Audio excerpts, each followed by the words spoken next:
Бүгін қарастыратын сабақта бірінші миға шабуыл әдісімен бастайық, иә? Мына алдарыңызда көрініп тұрған суретке сәйкес жұмыс жасайық, иә? Осы суретке қарап не айта аласыздар? Бұл суретте не көріп тұрсыздар, не айтуға болады жалпы осы сурет туралы? Айтып жіберсеңіздер. Жанар, саламатсыз? Ал Арай, Саламатсыз бабай. Арай. Екі суретте не көріп тұрмыз? Бірінші суретте Мгм. гүлдің неше түрлісін көріп тұрмыз. Сосын мына жерде екінші суретте аяқ киімнің неше түрлісі. Тағы не айтуға болады? Яғни бұл жердегі мынау гүлдерді сіз қалай топқа біріктіре аласыз?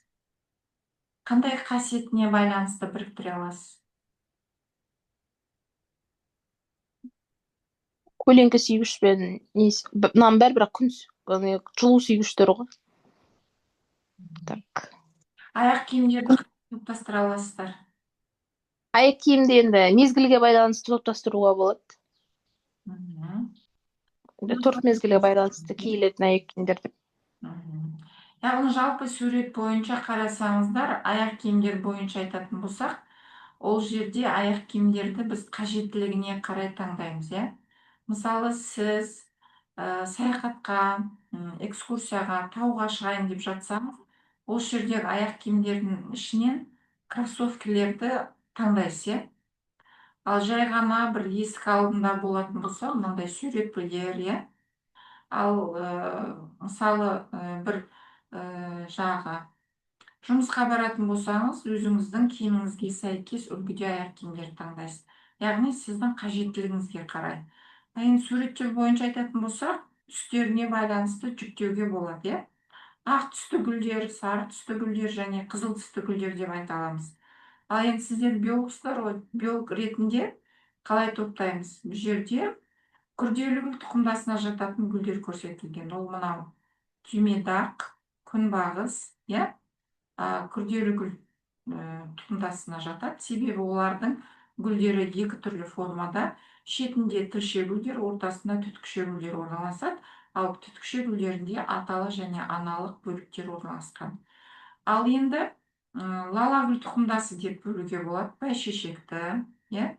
Нарцисті және жауқазынды. Яғни бұлардың жалпы гүлінің құрылысында ерекшелік ұқсас, бәрінде 6 күлтесі бар. Санап шықсаңыз болады. Міне 1, 2, 3, 4, 5, 6.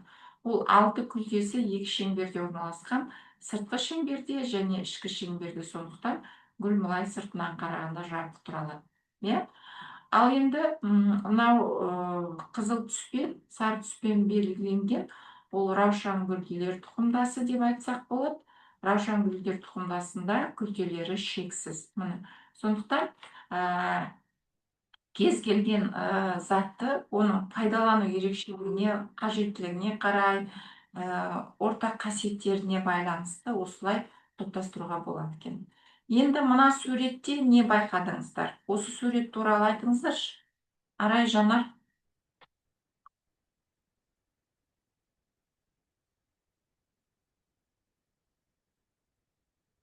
Арай, Жанар. Осы сурет бойынша. Бұл суретте үшеуінің бойы әртүрлі ғой, бойлары. Ортасындағы үлкен, ең кішкентайы қыз, содан кейінгі жаңа очкидегісі бойларына қарай. Мына ортада мұғалім деп алайық. Мұғалім екі оқушыны не арқылы теңестіріп тұр? Қолындағы қаламсап арқылы. Яғни міне бұл суреттің өзінде оқушыларды олардың жаңағы ерекше қасиеттеріне байланысты, мысалы білім беруде бір деңгейге біз жеткізуіміз керек. Яғни оқу мақсатына жеткізуде оқушыға не қажет? Сол сияқты мысалда көрсетіп тұр. Яғни бұл жердегі мысалда оқушылардың бойының әртүрлігі, яғни оларды бір деңгейге жеткізу үшін мына бойы кішкентай оқушының, баланың астына табуретка, стол қойып, екеуінің бойын теңестіріп тұр. Яғни бізде мынау білім беру процесінде оқушылардың қажеттіліктерін ескере отырып, оларды біз оқу мақсатына жетелейміз, яғни қолдау көрсетеміз. Қайсысына қаншалықты қолдау қажет, соған байланысты қолдау жүреді, бұл жерде саралау жүреді. Енді тыңдап отырайық мұқият, бұл сұрақ сіздерде несінде де бар, жалпы не деп айтсақ болады, емтихан сұрақтарында да бар. Оқытуда дифференциацияны ұйымдастыру практикасы немесе саралау. Саралауға қатысты қарастыратын сұрақтарымыз бүгін. Саралау жөнінде не білесіздер? Саралап оқыту дегеніміз не? Сабақтың сараланған мақсатын қалай түсінеміз? Яғни осы сұрақтардың деңгейінде өздеріңіз қысқа түрде не білесіздер, сол туралы айтып кетсеңіздер. Бұл сіздердің алдыңғы білімдеріңіз болып есептелінеді. Яғни дифференциация деп айтсақ та болады, немесе саралау деп айтуға да болады. Саралау дегенді қалай түсінеміз? Арай?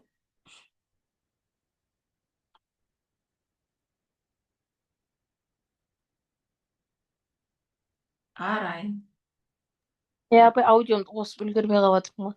Аха.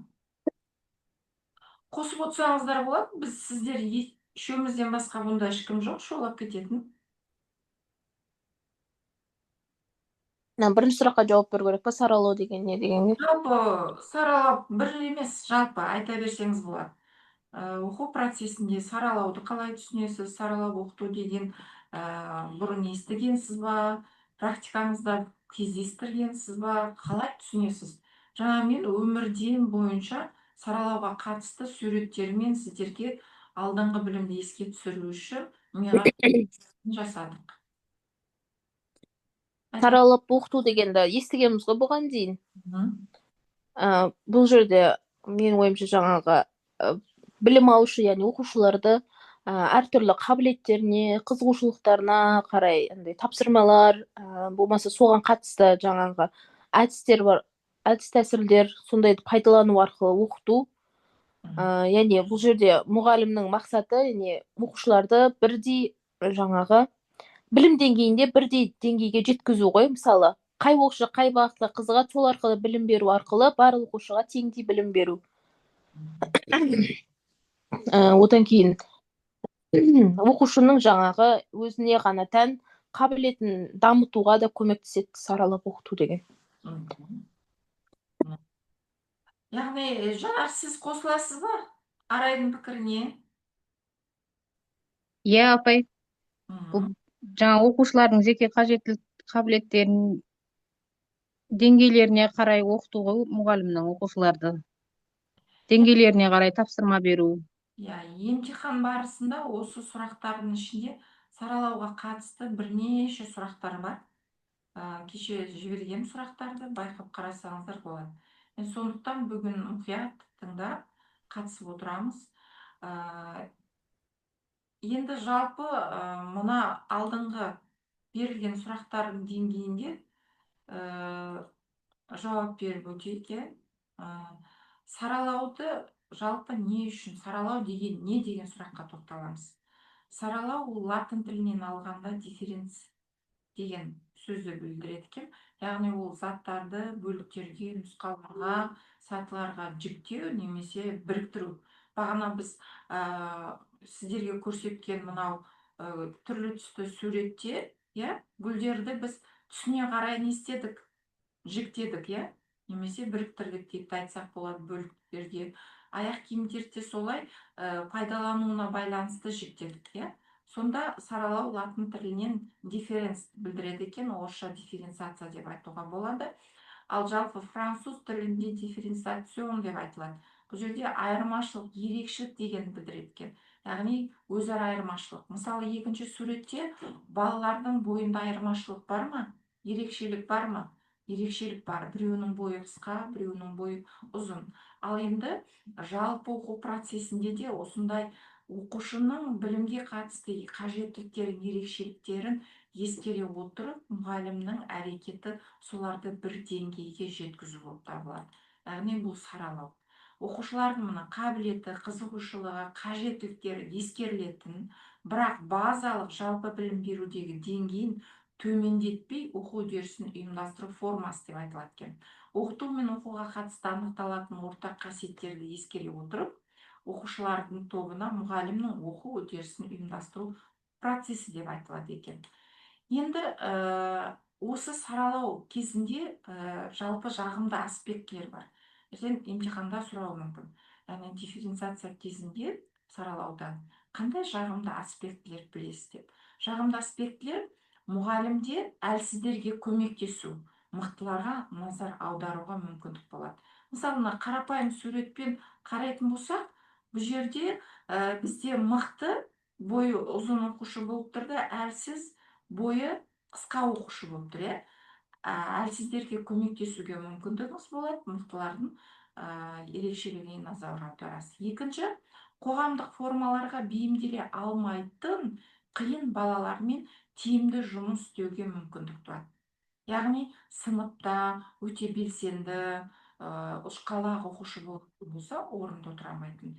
Яғни сіз сол оқушыға бейімдеп тапсырма ұсынып, яғни ол ойының бәрі сол өзі ұнайтын тапсырманы жасаған кезде, ол сіз қиындық мәселесін жеңе аласыз. Мықты оқушылардың білім беру үдерісінде жылдам және терең білім алуға деген ынталары жанданады деді. Және деңгей арту дейді. Мысалы, мен концепциясы. Мықтылар өзінің қабілеттеріне көз жеткізе алады дейді. Әлсіздер оқудағыдағы жетістіктерін сезінуге мүмкіндік алады. Толыққанды емес, комплекстен арылады. Яғни мына жерде, мысалы, қарапайым суреттің өзінде, мына оқушы астына табуретка қойып, қолын анау қаламға жеткізгеннің өзінде оның көңіл күйін суреттен көруге болады. Яғни ол жерде жалпы өзінің кемшілік тұстарын сезінбейді, өзі толыққанды сезінеді. Оқуды ынталандыру деңгейі артады, топта бірдей балалар жинақталатын болса, онда балаға оқу жеңіл болады. Сіз топта біріктіретінге тапсырма беретін кезде, әрбір оқушының қабілеттерін ескере отырып, сол бағытта тапсырмаларды ұсына аласыз. Жалпы біз не үшін саралаймыз деген сұрақ туындайды. Саралау деген не екенін айтып өттік. Енді біз не үшін саралаймыз оқу процесінде? Осы бойынша қысқаша ойларыңыз. Жанар? Мына суреттің өзінде айтып тұр. Біз не үшін саралаймыз? Жанар. Оқушылардың неге сабаққа, жаңа оқуға деген мүмкіншіліктерін, жаңа нелерін білу үшін, мұғалімге жаңағы баға қою үшін, Дұрыс. баға қою үшін де саралау керек қой. Оқушының әр оқушының өзінің деңгейін, білімін бағалау үшін саралаймыз. Дұрыс айтасыз. Бағалау үшін де саралау жүргізіледі, ол дұрыс, Енді неге саралаймыз деген сұрақ туындайды. Біздің алдымызда отырған оқушыларда жалпы өте қатты қобалжу немесе зерігу сәті кездеспеу керек дейді. Оны Чиксентимихай айтып отыр. Яғни қобалжу деген не дейді? Қобалжу мұғалім оқушыдан тым көп нәрсе күткенде пайда болады екен, ал зерігу оқушыға өте аз ұсынғанда пайда болады.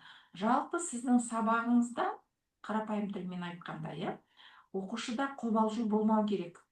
Бүгін бір нәрсені түсінбей қалды, немесе сіздің тарапыңыздан кері байланыс дұрыс болмай, сіз оқушының намысына тисеңіз, ол балада қобалжу міндетті түрде болады. Ал ол да қобалжу болмау үшін сіз оқушыларға бірдей тараптан тапсырманы ұсынып қарап отыру керексіз. Ал зерігу қай уақытта болады? Егер ол өте дарынды оқушы болатын болса, сіздің тапсырмаңыз оған қызық емес. Ол оның бәрін орындап қояды, оның уақытысы бар әлі, сондықтан оларда зерігу болады. Сондықтан оқушыда зерігу де, қобалжу да болмау үшін біз өз тарапымыздан мұғалім ретінде сол тапсырмаларды беруді ұсынады екенбіз. Ол бізде қай сұраққа жауап берді, біз не үшін саралаймыз, саралау деген не деген сұраққа жауап берді. Ал неге деп?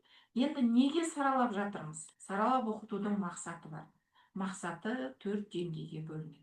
Бірінші мәселе бұл әлеуметтік тұрғыдан саралау. Әлеуметтік тұрғыдан ол қалай сараланады? Шығармашылық, қоғамның шығармашылық, зияткер, кәсіби әлеуетін қалыптастыруға ықпал етілген. Қоғамның әрбір мүшесінің мүмкіндіктерін толық пайдалануға ұмтылу. Мысалы, әлеуметтік тұрғыдан алатын болсақ, сіз үйге презентация жасау ұсынып отырсыз, ал бір үйде, кейбір оқушыларда үйінде ондай мүмкіндік жоқ. Оның үйінде ноутбугі жоқ, немесе интернеті жоқ, немесе компьютері жоқ. Сіздің презентацияңызды ол жасап келе алмайды. Сондықтан бұл әлеуметтік тұрғыдан қарағанда сіз оны да ескеруіңіз керек та, мектептегі кітапханадағы жаңағы компьютерді, интернетті пайдаланатындай, сол барлық оқушыға бірдей тапсырманы ұсынатындай, жағдай жасайтындай уақытта тапсырманы ұсынады. Әлеуметтік тұрғыдан саралағанда. Ал енді дидактикалық тұрғыдан саралайтын болса, жеке оқушылардың қажеттіліктерін ескере отырып, оқытудың әдістері мен нысандарын, құралдарды, жиынтығын іске асыру арқылы әр оқушының қызығушылығын арттыру, қабілеттерін дамытуға бағытталу керек. Яғни дидактикалық тұрғыдан алғанда, жалпы сіздердің әдіс тәсілдеріңіз пайдаланып тұрған. Мысалы, Вен диаграммасын қалай қолданып жатсыз, немесе фишбон әдісін қалай қолданып жатсыз, немесе сабақтағы жапырақтың ішкі құрылысы, немесе сабақтың ішкі құрылысын, муляжды қалай қолданып жатсыз. Яғни ол сол әрбір оқушының қызығушылығын тудыратындай, қабілетін дамытатындай болу керек. Сіздің қолданып тұрған яғни құрал жабдықтарыңыз, нысандарыңыз, оқыту әдістеріңіз дидактикалық тұрғыдан жағымды және қолайлы болу керек. Ал енді психологиялық тұрғыдан алатын болсақ, бұл мұғалім оқушы жүйесінде субъект қарым-қатынас жасау керек емес.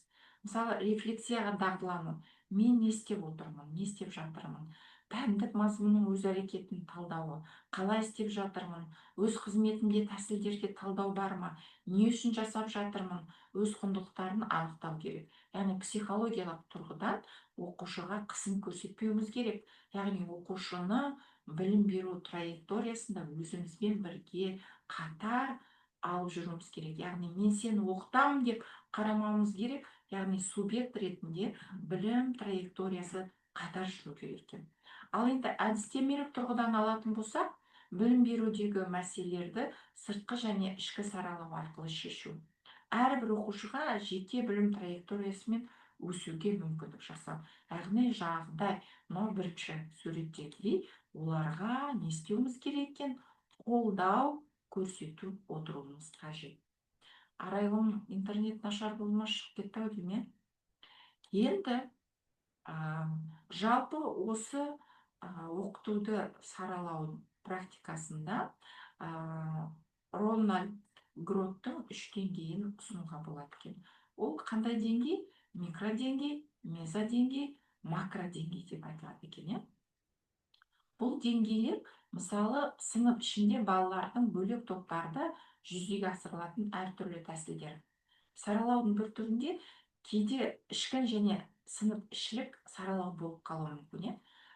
Мысалы, сыныптың ішінде сіз тапсырма ұсынатын кезде оқушылардың деңгейіне қарай, кім нені жасай алады, соған қарай жұмыс ұсынасыз. Бұл микродеңгей болады. Енді мезодеңгей бұл сыныптар арасында. Сіз сыныптың арасында, мектептің ішінде 7-ші сынып пен 8-ші сыныпқа қандай тапсырма ұсынасыз, немесе 8А мен 8Б-ның арасында оның қарқынына қарай отырып тапсырма ұсынасыз. Ал енді макродеңгей бұл жалпы оқушылардың олимпиадаларға қатысу, мектептер арасында саралау жатады екен. Ал енді біз саралау деген қалай жүреді? Нағыз оқу процесінде қолданатын бұл саралау.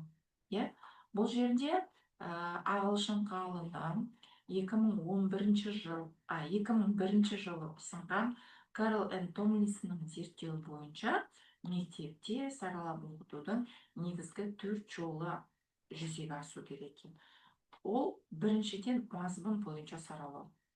Мазмұн бойынша саралағанда бұл не? Мысалы, біз тақырыпты өтетін кезде міндетті түрде тапсырма ұсынамыз. Сонда сол тапсырмалардың деңгейі бойынша саралану керек. Мысалы, біз бірінші тапсырма, екінші, үшінші тапсырма дегенде қарапайым, орта, күрделі тапсырма дейміз. Яғни ол тапсырмалар Блум таксономиясының ойлау деңгейіне төменнен жоғары қарай зияткерлік бойынша жіктелу керек. Мысалы, білу түсіну тапсырмасы деп бөлуге болады. Жинақтау тапсырмасы, бағалау тапсырмасы деп. Бұл тапсырманың күрделілік деңгейіне қатысты мазмұн бойынша саралау жүргіземіз. Екінші, үдеріс бойынша саралау. Үдеріс бойынша саралау бұл жаңа оқушылардың қажеттіліктеріне байланысты. Мысалы, кейбір оқушылар мұғалімді тыңдағанда немесе жұпта топта жұмыс істегенде басқа сыныптасын тыңдау арқылы ол сабақ түсінуі мүмкін. Олар аудиалдар. Ал енді кейбір оқушылар керісінше суретті көріп, видеоны көріп тыңдайтын болса, сол арқылы тапсырманы істей алады. Олар визуалдар. Ал енді кейбір оқушылар бар, олар көреді де, тыңдайды және олар соны жасап көргенде ғана түсінеді. Оларды кеңестіктерге жатқызамыз. Сонда оқушылардың қажеттілігіне байланысты, оларды тапсырманы қабылдау деңгейіне байланысты тапсырмаларды біз үдеріс бойынша визуалдарға арналған, аудиалдарға арналған, кеңестіктерге, мысалы, жапырақтың ішкі құрылысы. Ішкі құрылысын сіз сурет арқылы түсіндіруге бір топқа бере аласыз. Ал аудио тыңдату арқылы суретпен жұмыс істеп, аудиалдарға ұсына аласыз. Ал енді суретті де, аудионы да көріп, және микроскоптың микропрепаратты дайындап, микроскоптан көретін болса, ол өзін сол кезде нақты түсінеді. Ол кеңестіктер. Енді нәтиже бойынша саралау деген бар бізде. Нәтиже бойынша саралау, нәтиже дегеніміз сабақтың соңында мазмұн бойынша оқушының алған білімін демонстрациялау әрекеті. Яғни сабақтың соңында бекіткеннен кейін сіздерге оқушылардың беретін кері байланыс рефлексиясы нәтижесі бойынша саралау жүргізді деп есептелінеді. Енді оқу ортасы бойынша саралау, бұл жаңа психологиялық тұрғыдан айтқанда, мұғалімдер сыныпта қолайлы орта тудыру керек. Қауіпсіз қолайлы орта арқылы 45 минут сабағыңызды өтуіңіз керек. Ол үшін сіздің сыныбыңызда, терезе жабылған, мысалы далада қатты жел болатын болса, терезені ашып қойып сабақ өте алмайсыз ғой. Яғни желді, яғни шаң кіріп кетпеу үшін терезені жауып қоясыз, сыныптың тазалығын қарайсыз, сабаққа қажетті құрал жабдықтарды қарайсыз, оқушыларға жаңа психологиялық тұрғыдан қолдау көрсетесіз, бәріне көңіл күйін сұрайсыз, бүгінгі сабақ түсінікті болды ма деп, сол сабақты түсіндіруге әрекет жасайсыз. Яғни бұл бізде оқу ортасы бойынша саралауды айтуға болады. Енді жалпы оқыту барысында бізде саралаудың айқын түрі бар және жасырын түрі бар. Осы бойынша тоқталып өтейік. Саралаудың айқын түрі қандай және саралаудың жасырын түрі. Мына суреттің ішінен анау қара киімдердің ішінен бір сары киім көріп тұрсыз. Айқын сараланып тұр. Бұл айқын, сіздің көзіңіз соған түсті. Суретке қарайсыз, неге сары деген сияқты. Айқын саралауда оқу процесінде жеке жұмысқа арналған деңгейлік тапсырмалар. Яғни сіз деңгейіне қарай, мысалы сыныбыңызда дарынды оқушы болатын болса, ол басқаларға қарағанда айқын сараланып тұр. Сіз соған негізде күрделі деңгейдегі тапсырма ұсынасыз, тапсырманы құрастырасыз. Яғни әр оқушыға жеке тәсіл ұсынасыз, оған шығармашылық жеке жұмыс ұсынасыз, қосымша материалдар ұсынасыз. Оларға үлгі ретінде, мысалы керісінше нашар оқитын оқушы болса, оларға үлгі ретінде тапсырма беріп, сол үлгіге қарап отырып тапсырма жасауды ұсынасыз.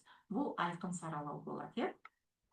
Ал енді жалпы жасырын саралауға тоқталатын болсақ, бұл жасырын саралау, мысалы, сіз қысқа мерзімді жоспарды саралап жатқанда, сабақты саралап отырсыз, мақсатын, әдіс тәсіл саралап алып жатсыз, мына әдіске, мынау тапсырмаға осы әдіс дұрыс деп, ресурстарды саралап алып жатсыз, мысалы, микроскопты жапырақтың ішкі құрылысын көрсету үшін алып тұрсыз, ал жапырақтың ішкі құрылысының муляжын алып жатсыз, сосын жаңағы оқушыларды бағалау үшін де саралау жүргізіп жатсыз, қолдау көрсету үшін де.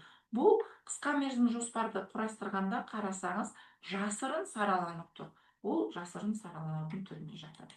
Енді жалпы есте сақтайтын нәрсе, бұл саралау тәсілдері. Саралау тәсілдері бізде негізі сабақ барысында мына тапсырманы саралау, дереккөзді саралаймыз, қарқынды саралаймыз, қорытынды сабақтың соңы бойынша саралаймыз. Оқушыларды жағдай қарқынына қарай жіктедік, топтардың өзін жіктедік, бағалау арқылы саралаймыз, диалог және қолдау көрсету бойынша. Мысалы, сабақтың басында сіз сабаққа қатысты термин, сөз, лексикалармен жұмыс істеу үшін солардан да саралап алуға болады. Бұл саралау барысындағы жұмыстар арқылы саралау көрсету. Енді бұл жерде тапсырмалар ұсынуға болады. Тапсырманы қалай саралауға болады, дереккөзді қалай саралауға болады, сол бойынша тоқтап кетейік. Мысалы, тапсырмаларды жаңа айттық, біз білім деңгейі әртүрлі оқушыларға арналған тапсырмалар бойынша саралай аламыз. Мысалы, қажеттілігіне қарай көмек керек пе, әлде күрделі тапсырмаларды беру керек па, ол тапсырманы орындау үшін сіз оған қандай жаттығу ұсынасыз, қандай кесте ұсынасыз, қандай бейнебаян ұсынасыз деген сияқты. Сосын күрделілігіне қарай ілгерілеп отыратын тапсырмалар бойынша саралай аласыз. Дереккөз деп тұрған бұл бізде ресурс. Яғни әрбір оқушыға сол тапсырманы орындату үшін қажетті ресурстар бұлар.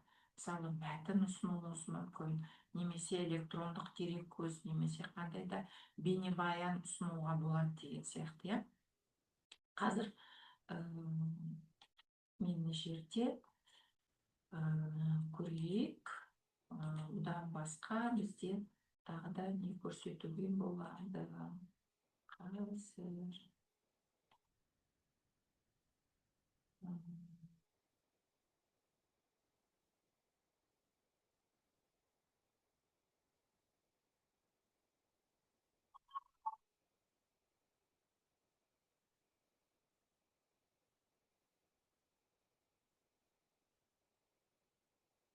қазіргі кезде ең танымал теория ол сындарды оқыту технологиясы. Осы технология негізінде көптеген жаңа білім мазмұнын жаңартудағы сабақтардың үлгілерін біз осы теорияға негіздеп жасаймыз.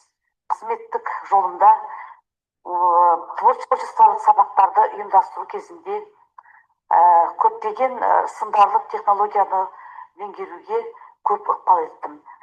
Өздеріңізге белгілі, Пажаристің айтуы бойынша сіздерге мен жұмыс үстелім көрініп тұр ма? Жанар, арай? Апай көрініп тұр. Ана видео қосылып кетті ғой. Саралап оқыту тәсілдерін сабақта тиімді қолдану. Көрініп тұр ма, апайдың? Көрініп тұр.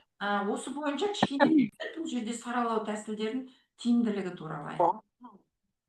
көрі танымға негізделген ой ықпалы күштірек деп айтқан болатын.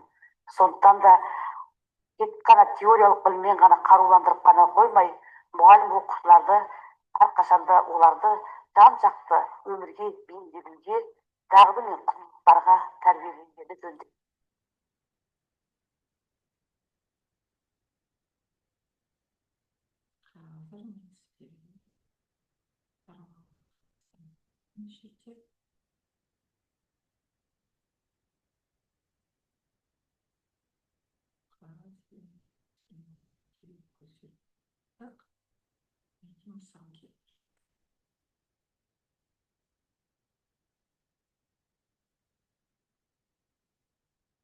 Бұдан да басқа тәсілдері бар. Енді сабақ барысында өздеріңізге белгілі, сіздерге саралау тәсілінің 7 түрін көрсеттім. Ең бірінші тәсіл тапсырма болатын. Сол тапсырма бойынша деңгейінде мысалы физика сабағында және бір қалыпты қозғалыс тақырыбы өткен кезде А деңгейде берілген суреттегі қозғалыс түрін анықтаңыз. Бір сурет ұсынады да сол суретке қарап оқушылар мысалы қозғалыс түрін анықтайды. Мына жерде тапсырманың деңгейіне байланысты айтып тұр. Яғни А, В, С деңгейді тапсырмалар. Бірінші қарапайым тапсырма. Қозғалысқа байланысты мына 3 сурет беріп тұр. Құс, пойыз және тасбақа. Осының қозғалысының түрін оқушы суретке қарап табады. Яғни қарапайым тапсырма. Құстар ұшады, ол құсқа қарағанда жылдам қозғалатын пойыз деп айтады, немесе тасбақа өте баяу қозғалады деп. Енді Б деңгейінде бір қалыпты және бір қалыпсыз қозғалысты Вен диаграммасын пайдаланып салыстыр дейді. Осы суретті пайдалана отырып, жұптық жұмыста пилот штурман деген әдісті пайдалана отырып, осыны салыстырады. Ал енді С деңгейінде осы берілген сурет бойынша орташа жылдамдықтың формуласын құрастырады. Мына, яғни Бұл деңгейіне ұқсастық пен айырмашылықты. Ал С деңгейінде берілген сурет бойынша орташа жылдамдықтың формуласын құрастырады.